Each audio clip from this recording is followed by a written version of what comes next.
President Trump taking decisive action in both Syria and Afghanistan, sending a clear message to our enemies abroad and around the world. But some liberal lawmakers still don't seem to get it.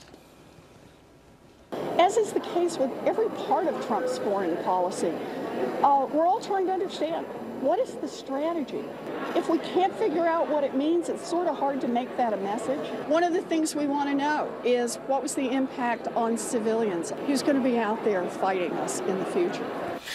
So that was Elizabeth Warren, otherwise known as Pocahontas. So why is the left set on slamming what most consider a successful strategy? Here to debate it, radio talk show host David Webb and Democratic strategist Crystal Ball. David, I'll start with you. Answer. I'm sorry, I'm still laughing over that. You should. When you misrepresent yourself to get a job, you deserve a nickname.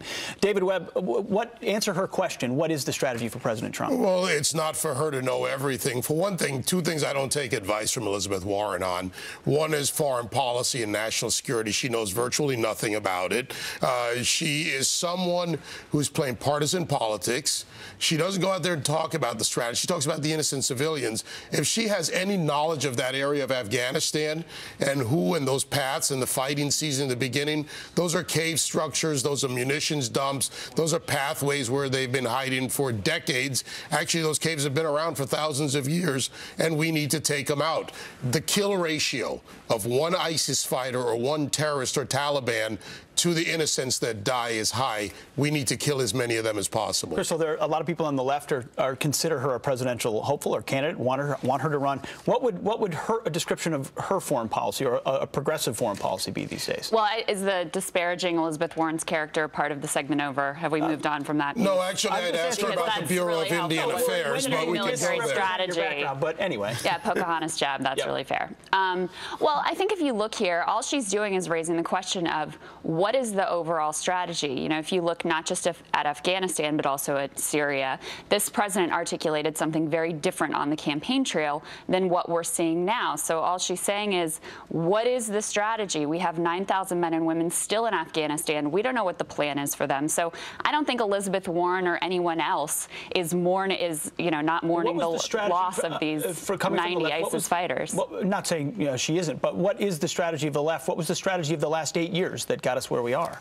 Well, I think the world is complicated, right? We can argue about the Obama years. I think that there was an attempt in Syria to come to a deal because there are no good answers there. And I think this president is finding that out now. You know, he launched these missiles, this tactical strike. It didn't even keep Assad from flying aircraft off that airport. But you would acknowledge it was enforcing a red line that was never enforced. No, I wouldn't acknowledge that at all. And keep in mind that President Obama actually went to Congress to get authorization for a military strike. Can we at least try to answer the question you asked? What was the strategy?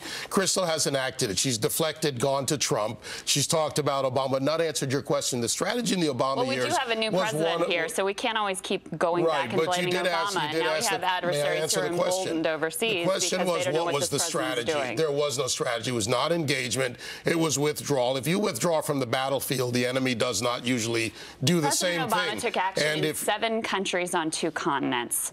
If you look at Libya, for example, military strikes are not always the answer. If you look at Iraq, military is not always the answer. Fair enough. What did those 7 strikes add up to? It added up to a mess. Well, they added up to Osama bin Laden being dead. Okay, it added up to Jihadi John and killed. plenty of other ISIS commanders taken off the battlefield. Can we stop dealing in the talk over and running out the clock? Let David finish. Let me speak.